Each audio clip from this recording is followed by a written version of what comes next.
Hey friends, this is Marilyn from tarotclarity.com, and I thought today's video I would do a side-by-side comparison of the two Robert M. Place decks that I showed most recently.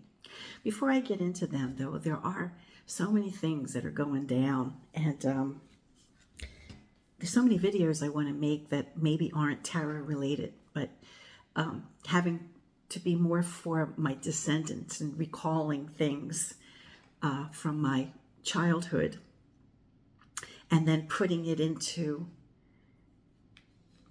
bringing it to the present moment and wondering how things from then might be relevant to today. So I may lose some of my subscribers on the next few videos because I think I'm going to be focusing on I saw a UFO when I was 7 years old. You know, I didn't even know what it was. I was really very innocent, and I saw that. And I never forgot it. Never forgot it. And it's just like, and it was in 1965, which is an anniversary to 2025. It was sometime in the summer. So it's weird how it's just like coming up. And there's so much going on with the government, and there's so many secrets, so many secrets in the government that we may never know, but there's a lot of dynamic going on, as we all know that, but deeper and darker than I think we thought. And to all of you who participated in the hands-off protest, thank you so much. You know, for those of us who are unable, my husband and I are not able. I mean, we could probably walk 3 feet and then turn around and go home between the two of us. But thank you for that. But be careful, because I'm hoping for the best, but I'm prepared for the worst. And martial law, I think, will become a thing. And he's already, you know who, has already declared that any protests against him or Emo Boy's company is considered illegal. So please be careful moving forward. Okay, so today we're just going to show the comparison between these two decks, which are lovely. Let me flip the camera, we'll get started.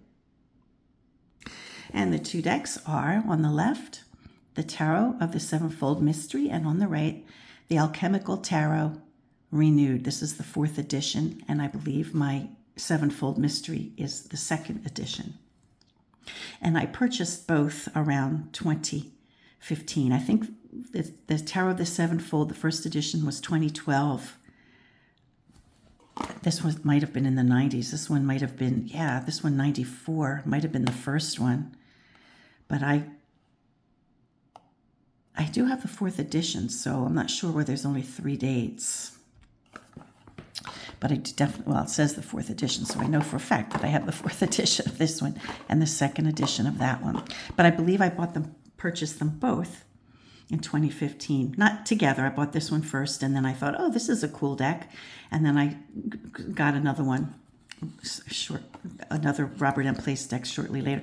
And it was in response to having read his books. I read his one book. I think this one, let me grab it.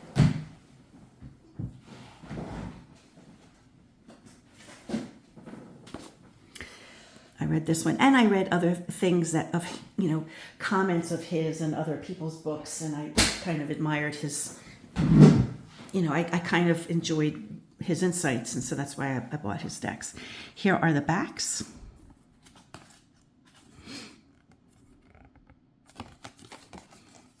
Oh, let me flip it over.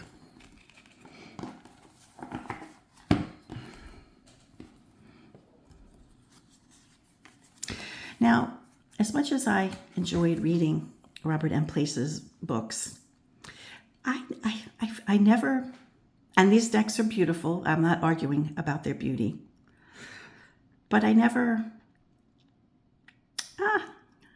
I never really read from them. I might have read from them each when I first bought them. I might have posted them on Instagram initially, you know, that kind of thing.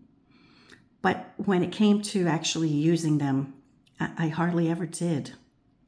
Here we have Stultitia in place of the Fool, and we have Fool more clearly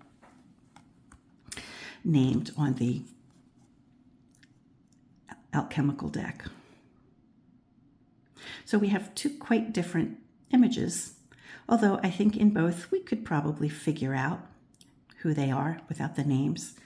It's interesting that they are both blindfolded.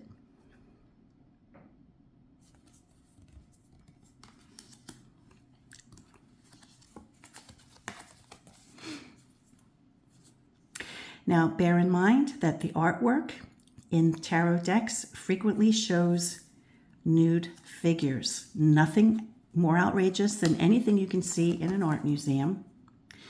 But tarot art comes historically from medieval and Renaissance Italian, origins.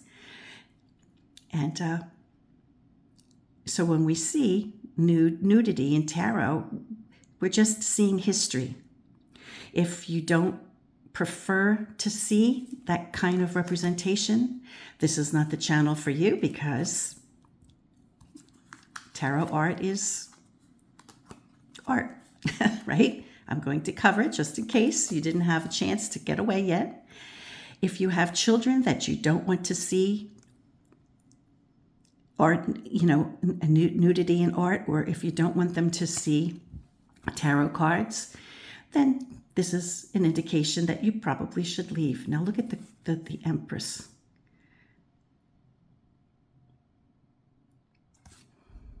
Quite different representations. And if you want to know my commentary, or what I had to say, then you look at these decks, my commentary on these decks individually, because that's where I really get into the commentary for each. I'm just comparing the two now. I think one of the things, I don't know, that might have been off-putting for me is like there's a tendency towards a lot of symbols and words, which I find are a distraction. It's fine to have the name. I appreciate knowing the name, because sometimes the cards aren't really easy to identify in some decks. But usually if the card is expressed well, if the illustration is expressed well, you can figure out who it is. Now here we have two different, right? Here we have like the sense of a righteous one, or someone who really is holy, And here we have, they're in both cases, they're called the Hierophant and not the Pope. But here we have more of like a magician, or somebody who, and the book he reads isn't the good book from, God, or from, it's different, right? It's the God of science. That's the impression I get here. I'm not speaking for Robert M. Place.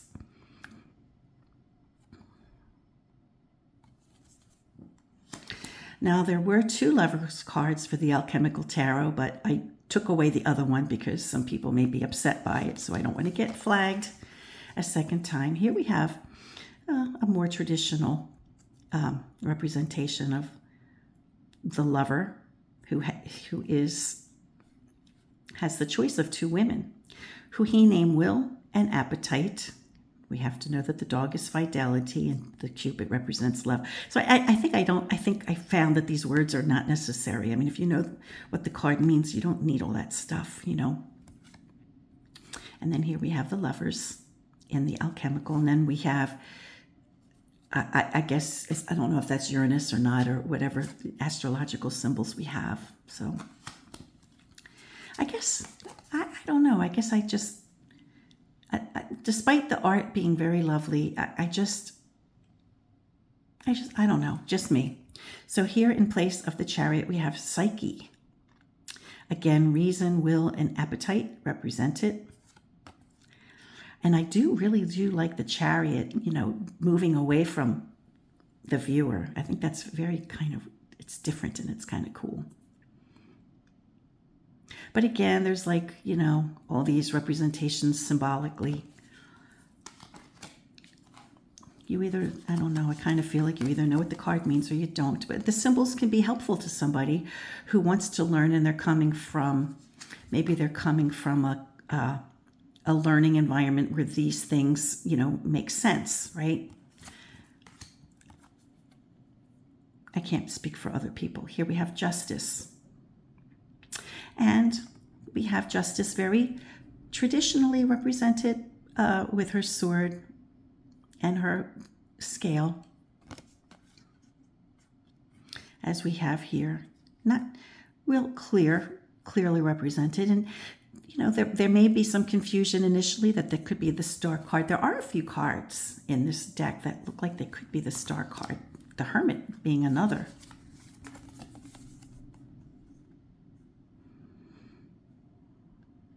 Interesting that the Hermit in the Sevenfold Mystery is at, there's no place else to go except to fall. But, we think that we can assume that he's aware of it and he's not going to fall, but he's going to cast light down below. And here he's climbing up, and there's footsteps that are already there, which is kind of interesting. We have an Aurora Boreas, we have a crow or a black bird.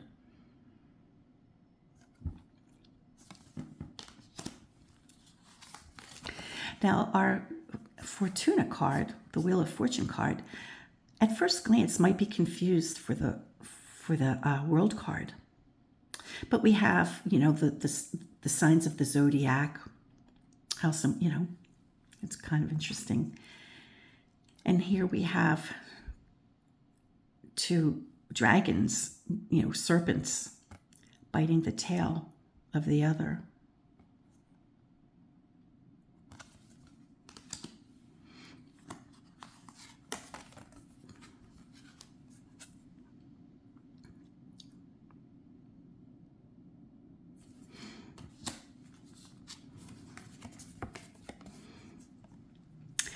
And here we have perhaps a reference to prudence with the snake and the hanged, the hanged man with money.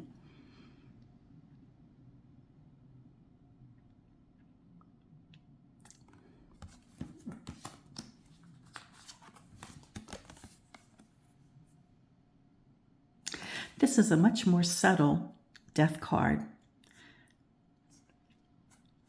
Although you can clearly understand that it's death, number one, we have this 13 written in it, and she has a scythe, and what she touches dies.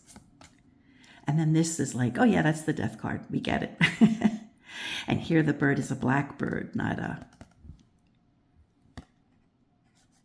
this is not as scary a bird.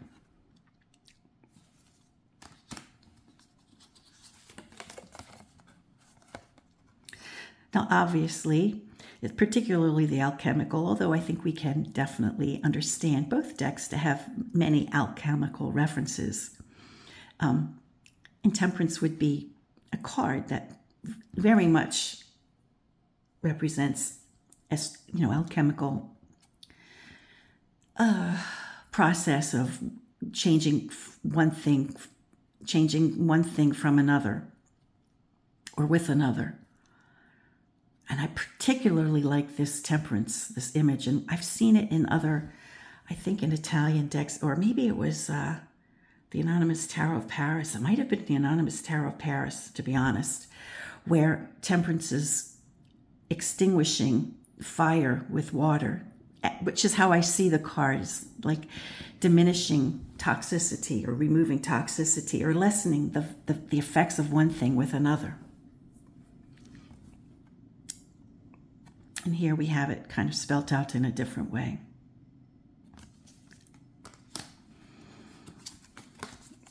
We have the devil here. And in this card, it's represented as Satan. And we have all these labels, which I find, I don't find them to be necessary, Very interesting, right? Here we have the Tower. And they're working on a science project here, that's the way it strikes me, right? And then it's damaged.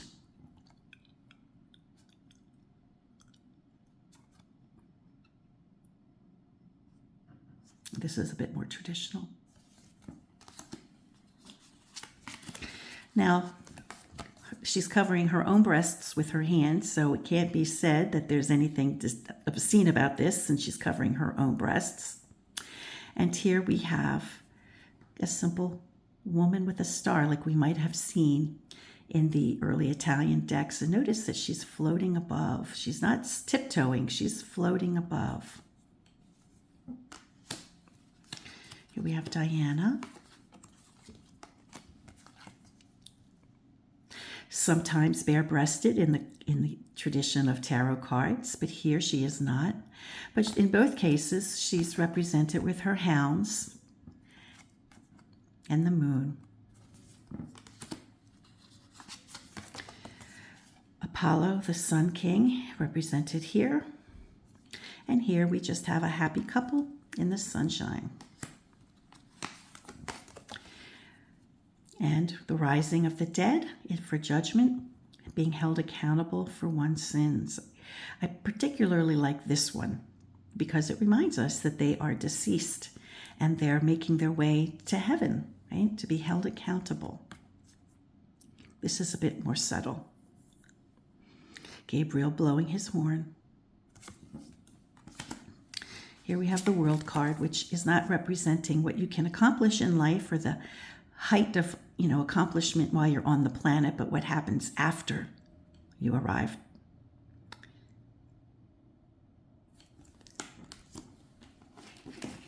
We're at 16 minutes, so I see no reason why we can't get through. We can probably make it quickly. Ace of Swords of both decks. This one seems like an opportunity for accomplishment. This one makes me think of there's an opportunity, but it could be treacherous. In both cases here, we have an owl representing the Two of Swords, suggesting choose wisely. Borrows heavily from the Solabusca, and also, of course, Rider-Waite-Smith.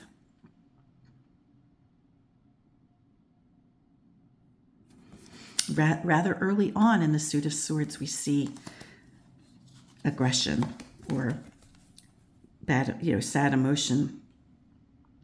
4 in both cases is being prayerful or needing to, coming off of this card, the heartache of this card, having the need to reflect, self-reflection.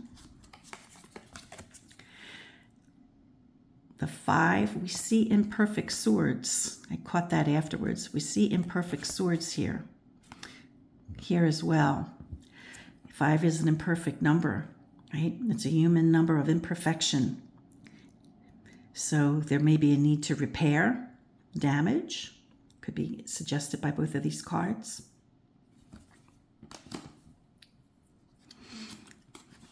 Both of these 6 of Swords pretty much show the same thought of fleeing, escaping, leaving.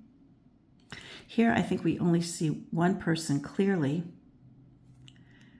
and here there's multiple. Well, whenever there's a fox, you know that something is sneaky. This one gives me more of a Aesop's Fable kind of feel. This one, it just figures that somebody did something underhanded or sneaky. Maybe not even underhanded. Well, definitely underhanded, but maybe not even like quietly. They wave their freak flag,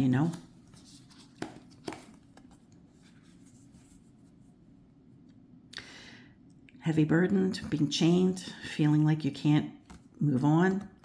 In this particular card, he is pegged. He's chained to a peg.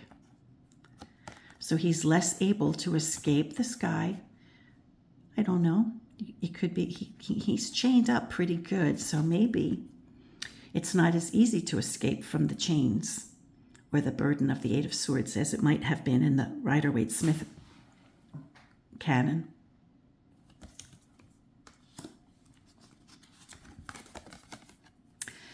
So navigating through treachery, right? I had thought maybe that this was a divining stick, but I did look in the book to see what was that, and it's a string. So in either case, he's following the thread of to navigate through the swords, or a divining stick. It could be argued the same thing, that he's trying to find his way through this mess, through the treacherous environment he's in. And here he's actually trying to fight it. I like the perspective of the floor too, and his shadow. Yeah, I think we get the idea. Time to put a fork in this. It will come to a conclusion, for good or bad. Time to move forward.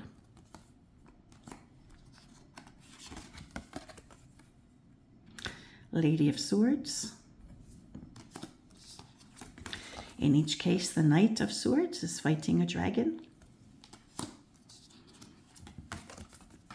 The Queen, represented differently. And I love in the Alchemical that the king is represented by the animal of the realm of the suit of swords, so air, which we have represented on his shield. And in case we miss that, we have a feather. And of course, we have on the Alchemical, we're reminded that, it's the suit of air.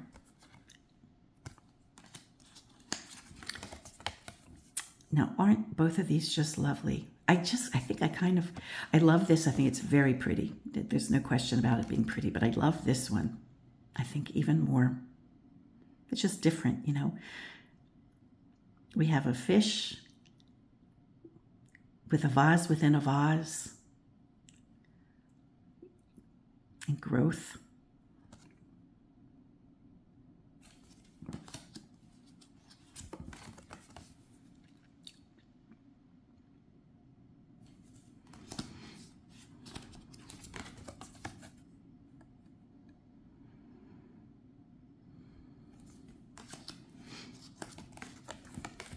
So we have similar images, right, throughout both decks. Here, the elephant has maybe greater stability because the top of the cups might provide more room, but here there's less room, so it's more likely he'll topple.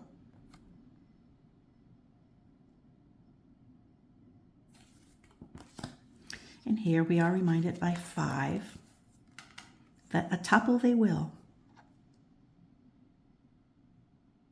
Here, one breaks, one spills. This not necessarily from the elephant, but this one maybe.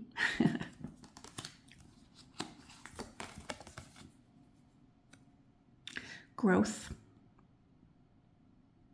tending to.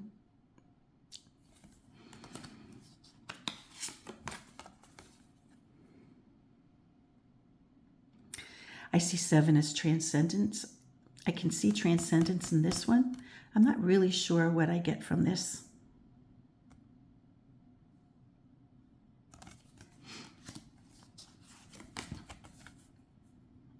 Accomplishment.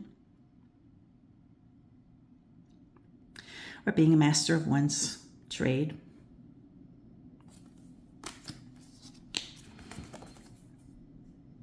Now I see 9 of Cups as wish fulfillment, which I guess it could be argued that, this goat or antelope or whatever it is very confident, self-assured. Top of his heap.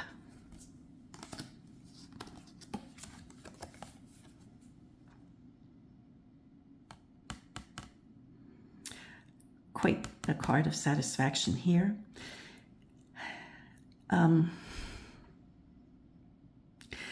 I think for me, the having accomplished perhaps what you set out to do in alchemical terms. I don't readily respond to this card. Not as readily. Here we have the ladies of the suit of cups. We're reminded that we're dealing with water, in case we don't know.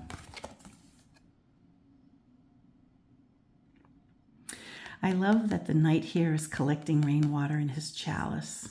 I just kind of like it. We don't see his helmet.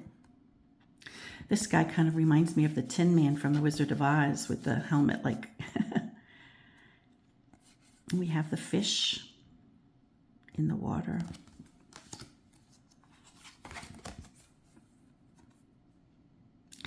A mermaid kind of figure representing the suit of water. And then here we have the Queen of Mystery.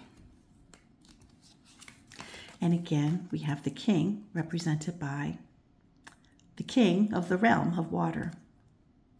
And we have that idea suggested here as well. But we're also represented, it has to do with emotion. Now this one, I could have easily, as a matter of fact, I put it in as the page or the lady, but then I didn't see the word lady, so then I realized it must have been a different card. But this is the ace, and I'm covering her breast in case it offends anyone. And here we have, woo, the opportunity for something to be created, creation, creative energy, right? Definitely creative energy. Fire. Sharing the spark with another individual, right? Two individuals sharing a spark, or one feeding off another, and here's the source and the hand coming from the clouds. And the chameleon, or the salamander rather.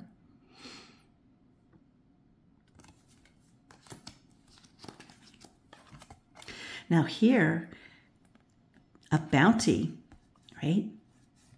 Worldly things are coming forth. Here they're coming, but not as directly.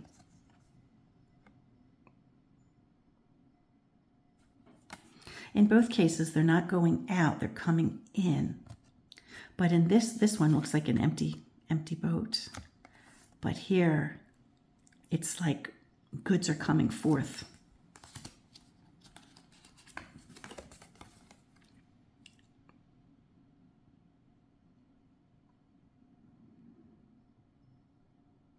Well, we definitely have stability with others. I see the suit of batons for me is a social suit, so stability with others, perhaps with a loved one. Here we have stability with all four suits. And in both of these, we're reminded of the humanity of a 5, the number 5 being human frailty.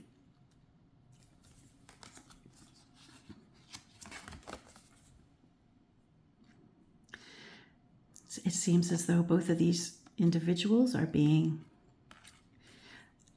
recognized by others.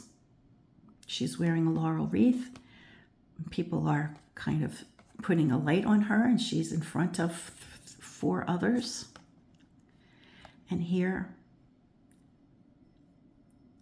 like others are having their torch reflecting on him, who's also wearing a laurel wreath. So someone maybe worth listening to. Accomplishment, maybe. We have confrontation, and I think very clearly indicated here, confrontation. And here, a little bit like bullying. This guy doesn't look too happy. He's like, oh, geez, I got to deal with this jerk.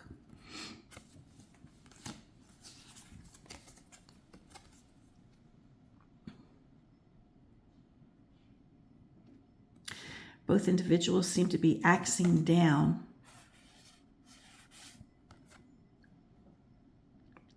For what reason? Maybe bringing something to a conclusion, or the party's over, time to get rid of the tiki lamps. I don't know. Okay, for the 9s, interestingly, we have similar representation.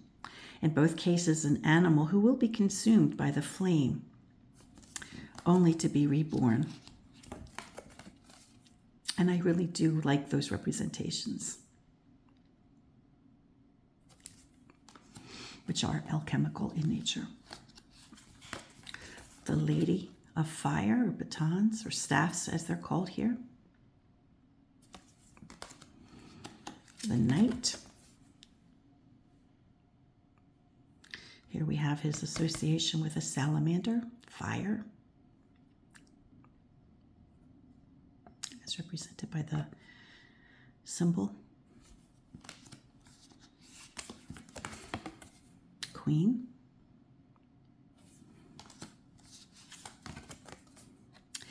And King, who is represented by, in this deck, represented by the king of his suit, and we have a reminder of that here. I mean, there's no question that both of these decks are just gorgeous. They're beautiful decks. I'm just not sure what my problem is. Sometimes you have to not look at a deck for a while and then go back to it and then just reappreciate it. That's happened to me with other decks. Here we have the Ace of Coins. Isn't this gorgeous? I love this Ace of Coins. But here we have a traditional nod to the hound and the hare. Here we only have the hare. I was trying to remember where we saw the Two of Coins represented with a snake, and it was in the Vintage Tattoo Tarot, which is the deck that got me in so much trouble. And here it's like the head of each snake. One has the head of a lion and the other has the head of a eagle or a bird of prey, and the lion is biting his head off. In each case, if I were to see the Two of Coins represented this way, and I don't think that the way I see it is the way it was spelled out in the book or the reference, the Little White Book or whatever, but I would see it again like the Two of Swords. Be careful. Right? Be careful of the choice you make or who you're dealing with in a partnership. That's how I would see these cards, but I don't think that's how it's explained. Learning, being an apprentice, getting an education, very important. Knowledge is power. The things that money can buy, if you know, education is one of the things that money can buy. It's money well spent.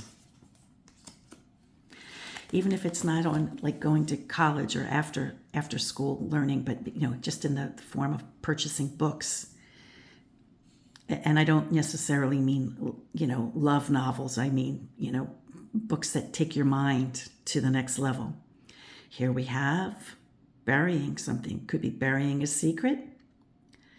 Could be burying or saving coins for a later period of time when you need them. And 5, we have the instability of human frailty. This person might be in need of some assistance. People can be hard down on their luck for no reason, no reason that they brought on. Sometimes our choices do bring us to a place like this. I know I've been brought to very humble positions myself based on decisions that I thought I was making for the wise, but they weren't.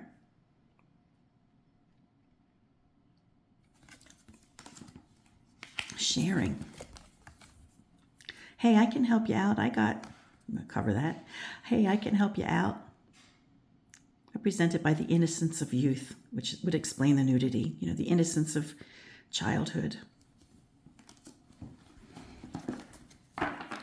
Children are innocent. It's the adults who put perversion into things or see perversion in things. I think in both of these we see ascending, right? Coming out of, you know, the 4 coins that were planted now have grown. So it's ascending, it's transcending here. And this is a little bit more of a formal representation, but I love this one. Just like in the 8 of Cups, we have someone who is adept. He's not repairing broken swords, right? He's created beautiful coins, or whatever they're supposed to be. And here we have plentiful. You need something to eat, you go out to the tree and you pick your fruit. You have an abundance. But here we have overabundance.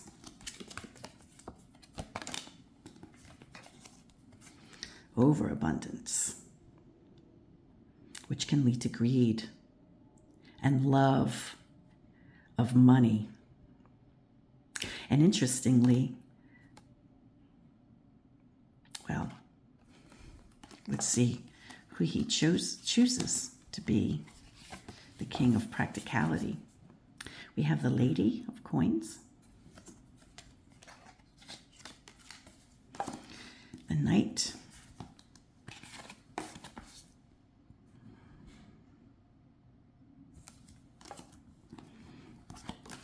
the Queen,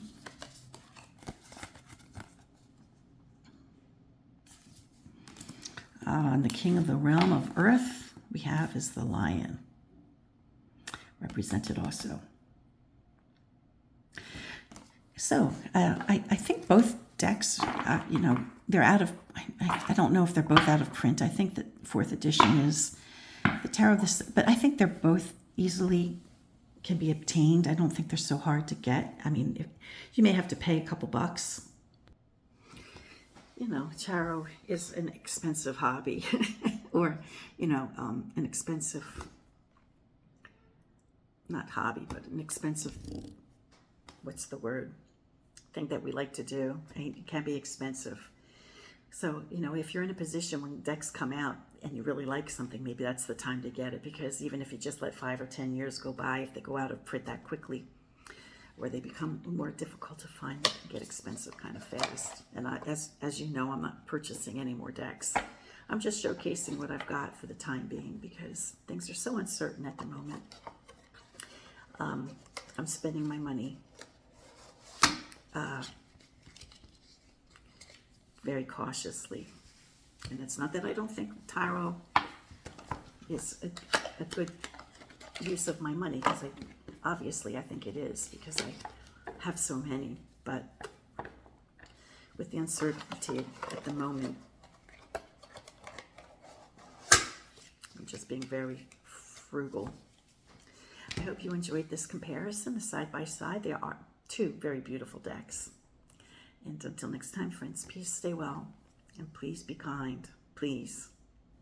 Oh, and let me know below if you wouldn't mind seeing some videos that aren't maybe necessarily about tarot. I really do want to talk about some things that I've been reflecting on, and I'm seeing them in a different context now that I'm older. Let me know if you're interested. I'm still going to do it, but I'm just giving you a little bit of a heads up that this one might be more, the next 1 or 2 videos, maybe more for my descendants and less for my usual subscribers. But you're more than welcome to hop along for the ride.